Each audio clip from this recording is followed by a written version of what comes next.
All right, I'm going to set the stage a little bit. I'm on stage. I'm going to set the stage. So, no, we got to go back.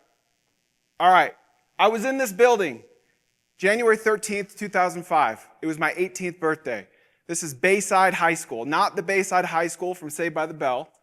Bayside High School in Palm Bay, Florida. I grew up on the Space Coast. So, January 13th, about 7 p.m., I found myself kind of like this, laid out flat on a wrestling mat, Florida sugar sand pressed into my face, and a sweaty man on top of me that weighed exactly 286 pounds. I weighed about 200, about the same as I am today. And I was wrestling for my high school, Astronaut High School, and this guy on top of me was almost, 50% heavier than me. And it was because of this thing we called Murderer's Row on the astronaut wrestling team. So at the time, the weight classes were 189, 215, and 285. But we didn't have a heavyweight at 285. And so every now and then, Coach Hackney would pull me aside and say, "Hey, Chris, you got to wrestle up. You got to wrestle up," which meant I'm going heavyweight, okay? So that happened at Bayside, but this guy was an offensive lineman, and he weighed the maximum allowable limit to legally wrestle in the state of Florida. Okay, so anyway, I'm on my stomach. I'm trying to get up because in wrestling, you can get penalized if you're stalling, right? You're not moving, you're not working to a better position. So it's heated, the gym is packed, at least in my head it was. There's probably like 14 people there. And the other team is yelling, "He's not doing anything.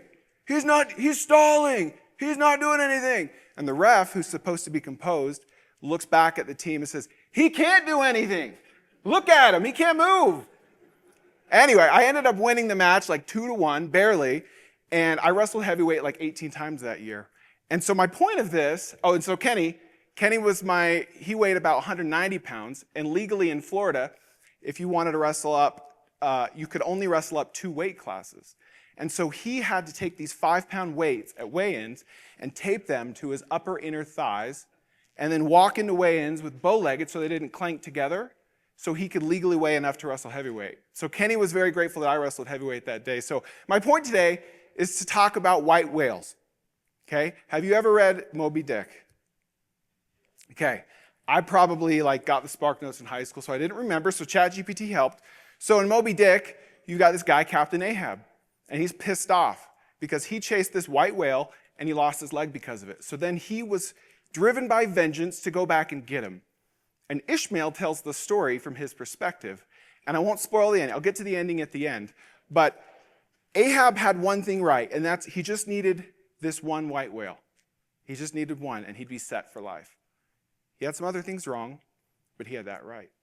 And so I want to talk about that. And what is a white whale? A white whale is a business you're about to acquire, or a business you've already acquired that could get a customer that could change your life, that could change the trajectory of your business. Maybe you want to buy a $500,000 EBITDA HVAC business in Omaha. Maybe your white whale is a $1.5 million EBITDA HVAC business in Omaha. Okay? So I want to show you specifically why and how, why you should look for a white whale. And I'm going to give examples for people that have already bought a business and people that have not yet, and how very specifically, strategically, and tactically you can do that. And my goal is for you to have, so I'm getting thirsty here, so. My goal is for you to have FOMO. I want you to be sitting there and I want you to open up your laptops and start to do some research. That's a win for me. If you're so excited that you just can't wait for this to be over, that's going to be a win. I want you guys to want to wrestle up, like I did, like Coach Hackney made me do. So you can only implant so much of that, and maybe you're thinking, I don't have the tools, I don't have the motivation, I'm afraid what people will think, but I'm going to help kind of drive those tools into you and drive that fear out of you. What did I do with my clicker? What did I do with my clicker? No, that's my mic. Maybe when I lay down on this couch.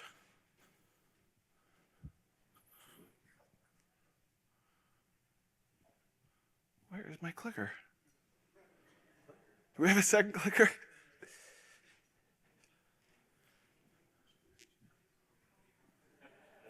How did it disappear in front of everyone?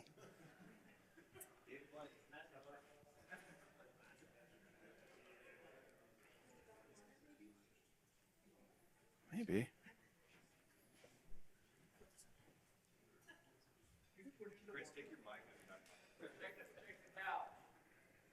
Oh, it is in my back pocket. Sorry. I was feeling this lump, and I'm like, that's my mic. Okay, I'm an idiot. Editor, take that out, please. Okay. All right. So I found this headline online, and I loved it. Study finds 100% of men would immediately leave their desk job if asked to embark upon a transatlantic expedition on a big wooden ship. So we crave adventure, but we're just like in spreadsheets all day. But we could still have adventure in spreadsheets. We could still have adventure when we call up a seller and we say, hey, I'm an NFL quarterback. Like, I loved that bit last night from Jeff where he said, I can get any call because I'm an NFL quarterback. But Sam said, we all have competitive advantages, right? We're just not thinking of what ours are. Like, what can we drop in that first call to the seller that can get his ears to perk up? So who knows who this first guy is? Brother Young. Brigham Young, okay? Brigham Young marched into the valley a couple hundred years ago and said, this is the right place. Frankly, I wish he would have kept going to San Francisco, but that's okay. Salt Lake's cool too, okay?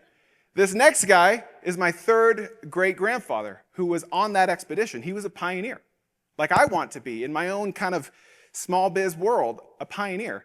And he marched in alongside Brigham Young and said, this is a place for me too. And he raised a family here, and now here I am, and I named my fourth kid after him. And this third set of pictures, for a few years, I taught Sunday school every single morning to high schoolers. And as I was thinking about adventure and thinking about this talk, I remember back to a time when I said to them, there's about 27 of them, most of them were boys, and I said, have you ever had like a daydream or a fantasy about preventing an active shooter situation and being hailed a hero? And they were tired. It was a very specific question. They were tired, but as soon as I said that, every single boy had a smile across his face. And it told me that, like, we are all craving adventure. We all want to do one big thing that could change the outcome of our lives, but for whatever reason, we're not. Maybe we're insecure. Maybe we fear rejection. Maybe we just don't have the tools or creativity. Maybe we're worried about what people will think. So you guys have heard stories about people, you know, they're in a competitive home buying market, and they write a letter to the seller, and it works, right? Because sellers are people too, and they feel bad for them, and they get the house. So we hear about these stories, and we think they're probably pretty common, but I think there's some survivorship bias going on. And we're not hearing about the 95% of people that don't think to do that, right? They could do that. They probably have families too. They probably really want it too. And so my thesis today is that there's a 95-5 or 80-20 going on here in this room as well. That most of us are like, well, this is just what you do. You go to conferences, and let's do 500K EBITDA minimum, and let's get a broker, let's get them on the phone, let's do it. Like, I'm asking you to try to be in the 5% or the 20%, or just to be a little more creative to get a deal that takes 20% more energy, maybe 20% more time, maybe 20% more money, but has 200% more upside, right? So these are my two examples today. A $1.5 million EBITDA HVAC business as opposed to a 500K EBITDA HVAC business. Or if you've already bought a business, let's say it's a 500K EBITDA machine shop, okay? So I know we all want frameworks. We don't want to go full Tony Robbins here and just talk about fluff and feel good. I'm going to give you some specific steps. Number one, we want to identify all of our former and future white whales. So I added former in at the last minute because we've all done the white whale thing before in some way, shape, or form. As I was planning this talk, so Kevin asked me to speak, and I thought, all right, what can I talk about? I like telling stories. I got a lot of stories. I'm going to talk about white whales because I've got two really cool stories that everyone loves at parties, and that can take up half the time, and I don't have to spend as much time planning. And then I started planning, and I was like, man, I'm not even going to have time for those stories because this is kind of a pattern in my life. Like, I try to find these white whale opportunities all the time, and I've gotten to the point where if I have an idea, I won't launch that idea unless it's a white whale, and if the white whale doesn't work out, then I won't ever launch whatsoever, right? So it's like white whale or bust. So think back, before you start thinking about your next white whale, what that business, HVAC business in Omaha looks like. Think about what you've done from age 1 to wherever you are today. And that will help build your confidence. That will help you realize, Oh, I can do crazy things. Like I asked that girl to marry me. She was the hottest girl in the bar, and I asked her to marry me, and she did. Like I could do things like, I've done things. Why aren't I applying that to this? So identify your former, then identify your future white whales. Let's say you want to buy for whatever reason in Omaha, Nebraska, okay? And there's 36 500K EBITDA HVAC businesses, and there's 7 that are 1.5 million and above. Those 7 are your white whales, okay? You're going to generate ideas of how to locate and identify your whales, because we don't just want like the office number or fax number. We want the owner's private cell phone number, preferably his home address. If you don't feel a little bit uncomfortable that you might be stalking, then you're not doing it right. So, step 3, generate ideas of how to kill your whale. Kill equals the offer, right? Because you're not just going to waltz into a guy that has a 1.5 million, I got to find a shorter way of saying that has a bigger business and convince him to sell to you when he probably has a lot more competition at that level of revenue. Step 4, execute until failure or success. So it'd be really kind of sexy to say, well, just keep going until you get it. Well, like, he might not want to sell, right? These aren't listed on the market. And so you have to get to that point where you realize that the additional time and money and investment is not worth it. If so, then just pivot, go to the next white whale, okay? And then if you succeed, find another whale. You only need one, right? We're talking about one opportunity that could change the outcome of your life. You only need one, but we want more. All right. So step 1, identify all your former and future white whales, how to get to the number. Okay, so let's say we're at the 500K EBITDA number. Let's say we're having a conversation. What's your EBITDA? 500. Could you do 6? Yeah, I could do 6. Yeah. What about 7? Oh, I mean, it'd be pushing it. What about $1 million? Oh, I don't know. That's a lot because, I've got to quit my job and there might be a PG on the line and my wife. And your number is your number, but it needs to make you feel uncomfortable. It needs to be a number where it's not going to bankrupt you, but it makes you sweat a little bit. And I don't know what that number is for you, but it's not just a goal. It needs to make you feel a little pressure, okay? When you go after these white whales, you need to start from least to most critical. So we're in Omaha, we've got 7. Maybe one is right next to our house, and it's just beautiful, and we love it. We're going to hit that one last because we want to practice with the ones that are still white whales. They still fit that criteria, but maybe we don't like them quite as much because we might screw it up. So we want to have the most experience when we go to number 7. The next thought here is you need to be intentional about the process. Think of the sardine fisherman. He goes out a mile or 2 every single morning. He slings his cast net. He brings in some sardines. He goes to the market every single day. Everyone knows him. They talk to him. Like, that's not you anymore, okay? Put that behind you. I'm going to tell a story. My business partner, Nick, co-founder's Nick, is right here. He had been working for the man for a while, and he said, I want to buy a business. And he lived in Southern California forever, and that's his market. His wife loved the area. And he said, I want to buy a business in Boise, Idaho in medical billing. And he wasn't thinking of it as a white whale, but looking back, that's what it was. And he was like, it's that or bust. He looked. He found one. It's $3 million. He bought it. He did all the work. I was a tiny investor. He didn't even need me. I just want to be a part of it because it looked awesome. 2 years later, almost to the day, he sold it for $7 million, and he wasn't even the operator. He gave an operator 10%, from 3 to 7 in 2 years. So this is white whale. So I'm telling you, be intentional about this process. Like, be very thoughtful as you go throughout this process, knowing, like, this will change my life. This is going to be a bigger deal than I expected. And I'm going to continue until I snag my white whale. All right. So you want to generate ideas of how you can locate your whale. That can be the hardest part. So let's go to the machine shop analogy. You've already bought a business, okay? Let's say you have a machine shop in Dallas, Texas that sells to hobbyists, small business owners. Your average customer gives you about $10,000 a year. Let's say $20,000 a year, 25% margin. And so $500,000 EBITDA a year. You read an article that Safran, which is a publicly traded airplane seat manufacturer located an hour outside of Dallas, in Gainesville, Texas, they just got a big Airbus contract. And they're going to be making a lot more seats. And you know that you're FAA certified, which you have to be, but you don't really have any seat manufacturer customers. This is a publicly traded company, much, much bigger than your current customer base, but they are going to be making so many of those seat back fasteners, and they could use you for this. Okay, so this is your white whale, because your average customer brings you about $5,000 a year in net profit. These guys would bring you $500,000 a year in net profit. They need you, right? They don't know that you're tiny. They don't know that you don't have other publicly traded customers. They don't care. They want a good product and a good service, and you can provide that to them. I think back to The Office of that episode where they're trying to snag that big customer, and they show up at the front desk, and they call the office, and like, this is why we're different. Remember that episode?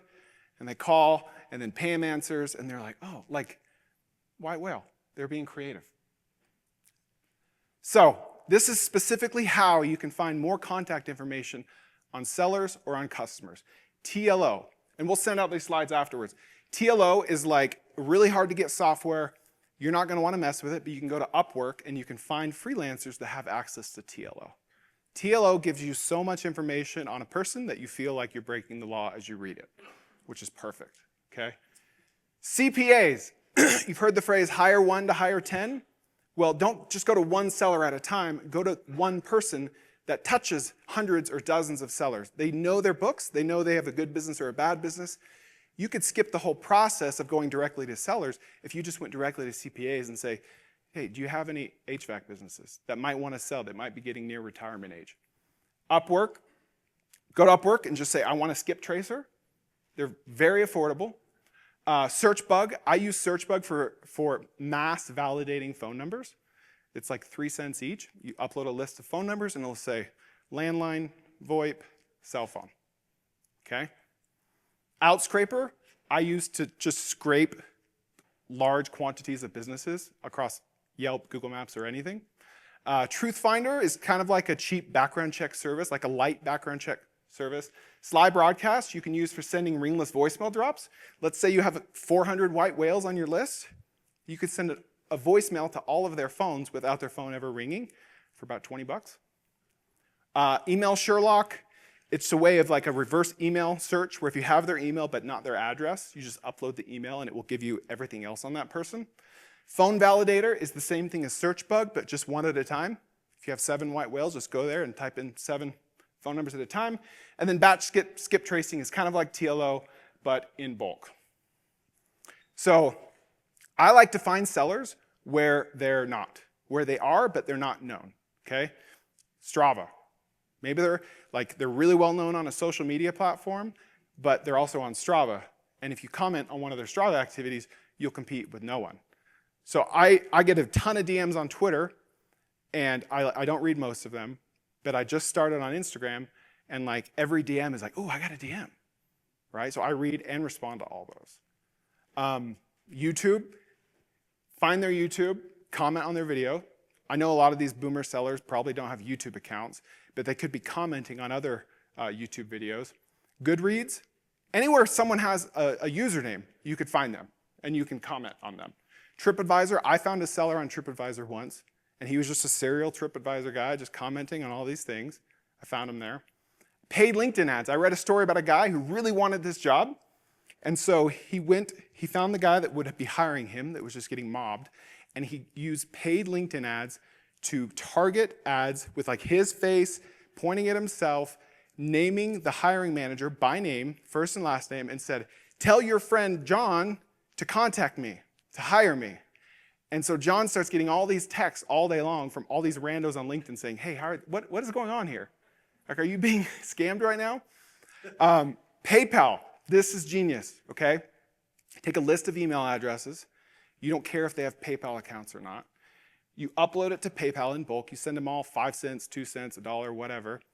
PayPal, if they don't have a PayPal account, even better, because PayPal is now hungry for them to make an account so they can claim their money, okay? So PayPal will do all the follow-up for you. And of course, like PayPal doesn't know or care if it's 2 cents or $2,000. They want to play on you wanting that money. How brilliant is that? Okay? Cash App or Venmo, same thing. Find them there, send them $1, get their attention. Part 2, find all their usernames on all these platforms, go to Google, search for their username in quotations, and Google will show you all the other websites, message boards, weird places, Reddit, where they're using this username that you'd never thought of, okay? Twitter Advanced Search. If you don't use this, you should. This is my friend. He just posted about finding contact info here. You go to Twitter Advanced Search. There's not really an easy way to get there other than just Googling the phrase Twitter Advanced Search and then bookmarking that page. And then just searching like contact info, yada, yada, yada, skip tracing. So I did this to find John McAfee.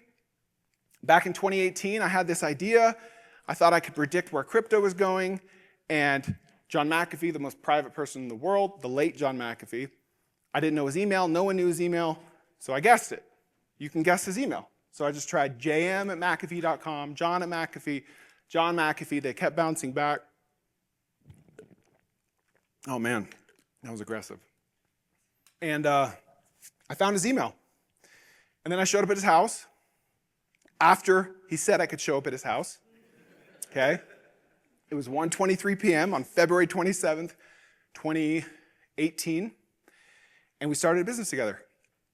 And we got 60,000 customers, and it grew really fast. And then crypto crashed, and it all crashed. And then he died in a prison in Spain. Classic story. We've all been there. So, we've all been there. But this guy, if I can contact this guy that does not want to be contacted, I promise you can find a guy in Omaha that owns an HVAC business. Okay? I didn't use any of those tools. They didn't work. I guessed his email. So, step 3, generate ideas of how you can kill your whale, which is the offer. Okay? And I got quotes from Moby Dick on all these slides. From hell's heart, I stab at thee. For hate's sake, I spit my last breath at thee. Okay? You are going to get this whale. You're going to get it. You need a good offer. You need to be creative, okay? If you're not creative, then go to a friend. Someone in this room is really, really, really, really creative. Ask for their help.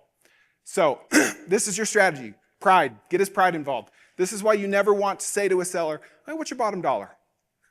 Okay? Never say that. Because if his bottom dollar is, let's say it's $1 million, and you'll pay 1.2. And then you're like, well, I really, genuinely, I can't pay more than 1.2. He already told you his bottom dollar was $1 million. Now his pride is involved, and pride is like the most powerful force on earth. And so now he's like, you don't want to compete with his pride. So just say to him like, hey, like what's a ballpark? It's my favorite word, ballpark. What's a ballpark? If he says $1 million, then it's like, okay, we could get to 1.2. Maybe he's not prideful. You say bottom dollar, and he says 1, he still comes up anyway, but don't mess with it. Flattery. You want to compliment him on his business. He will love you. He loves that business. He spent 30 years on it. Compliment specific things. Like, you got a great business here. No. Like, I love how you expanded to Lincoln back in 2017. That was really smart. I feel like the college is blowing up. I feel like college towns are a good place to be. Like, wow, this guy with a vest really knows his stuff. Friendship. Are you more likely to get money from a friend or from a stranger? Become friends with them. Play the long game. He will be more likely to accept an offer that he would not be likely to accept if you're friends, okay? Storytelling. Tell him a story. What is your story? I went to Northwestern, had this investment banking job, 80-hour weeks. I hated it. My friend bought this HVAC business. I thought, man, I could do that. We talked every weekend. Like, tell him your story. Don't just say, yeah, this is my buying criteria. This is my buy box. But the most important thing, stupidly good offer, right? This trumps all of those. It's got to be a good offer. It's got to be creative. It has to benefit him. It's got to be creative, but not too creative. Because if you try to get into the weeds with this, let's do a JV, and then we're going to buy back some equity, and then over time we'll earn out, he's going to be like, dude, how much do I get? So it needs to be creative, but simple, right? Simple enough for him. You want to have an intimate knowledge of his business. Like web.archive, go to the web archive, and look at the history of his website. There's a good chance it's never changed. Okay, that's okay. And just try to do all this background. If you have 7 white whales, you want to do as much research as you can on all of them. Why wouldn't you? If you have 100, then you can be more flexible. You can be more loose in your approach. False confidence is confidence, okay? Jacob Becker, I talked to him. He had to fly home. He bought a business that was a white whale. okay, a Florida events business. It was way bigger than he thought he could afford. There were 28 people vying for it, and he was just like, I'm your guy. Like, I'm gonna take care of this business. And luckily, the seller was also the landlord, so he knew they'd kind of be married for a time, and he bought it, and it changed his life. It completely, his growth trajectory went from this to that, right? It was a white whale. False confidence is confidence. We talk about, I just gotta fake it till I make it, and then I'm gonna be confident. No, when you're faking it, that's you being confident. That's it. You're already there. And then just be transparent. Jacob said, hey, I'm not most qualified. I'll have the money at closing. I don't have the pedigree. I've never done an events business. But I will do the best job with your business, and I will come up with the money that you're expecting.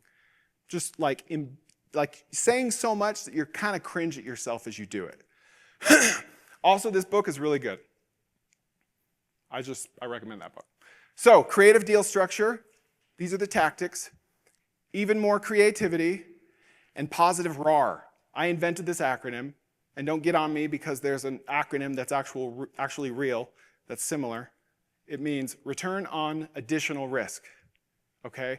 So there are economies of scale here. So maybe this white whale, to go from 500 to 1.5 million EBITDA, it could be 20 to 30% more risk, more headache, more heartache, but 2 to 300% more upside.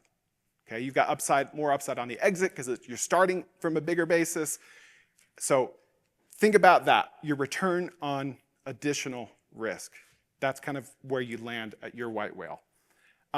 Mining syndicate, another story. So, how long ago? 3 years ago, China backed out of Bitcoin mining overnight, and all these enterprising Americans wanted to get in on it, myself included.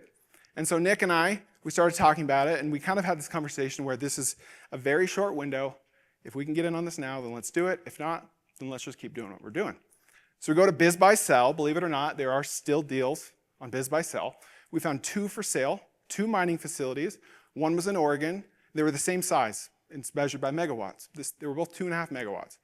One was in Oregon. It was listed for $3 million. And one was 30 minutes from my house, listed for $750. Okay? And so this is a white whale. Okay? I didn't have $750. And this guy was getting mobbed. Okay? Like Biz Buy Sell, they already get mobbed. And then it was Bitcoin was going crazy. And then it was China had just exited mining. And this guy was just getting mobbed. But Nick and I just kept beating him up. His name's Josh. He lived in West Texas. I've never seen his face to this day. Never. He has such a, I won't say his last name, but he has such a generic name. I've never seen him on social media. Never met him in person. But I just kept calling and calling and calling. We had a bunch of conversations. We became friends. He's like, hey, you remind me of me when I was younger. Yeah, I like you. We ended up doing a deal. We paid $700,000, down from $750. He seller financed $650 of it. We only put $50,000 down. We tied the repayments back to the price of Bitcoin. So as Bitcoin dropped, and which it did, our payments got all the way down to 0, and he would hold them. It was creative. And he could have sold all cash to anyone else, right? So this is possible. And now we're in the process of selling this facility for a pretty healthy profit. Next story. Maybe you read this on Twitter. I went to Buc-ee's 4 years ago. I said, man, these guys must crush it online. And I opened up my phone. There was no shop button.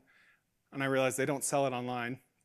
They were like a $2 billion company at the time, across only 40 gas stations, believe it or not. And so I cold emailed the CEO, wouldn't answer me. You need to sell online. And I had an e-commerce logistics company at the time, so the pitch was, we'll do it all for you. Fully managed. No response, no response. So we said, what if we launched it for them? And then maybe it becomes a business of our own. Maybe they buy us. Maybe they sue us. It's a great story. We don't know. Or maybe it just generates a bunch of PR to drive to our e-commerce fulfillment business. It's asymmetric. So I took my family to Buc-ee's. We bought one of everything. It cost $2,000. I documented everything. We listed it on a website. Cold emailed a bunch of reporters. They loved it. They called Buc-ee's for comment. Said, what do you think about this website? They said, we've never heard of it. I want to talk to this guy. So then the reporter calls me back and says, hey, the Buc-ee's in-house counsel wants to talk to you. I said, here we go. All right. I'm filling the pantry. We're going to have a lot of snacks. And we talked, and he said, hey, I love this idea. We love e-commerce. We just don't want to do it. If you want to do it, pay full retail, mark it up as much as you want, just don't confuse the customers.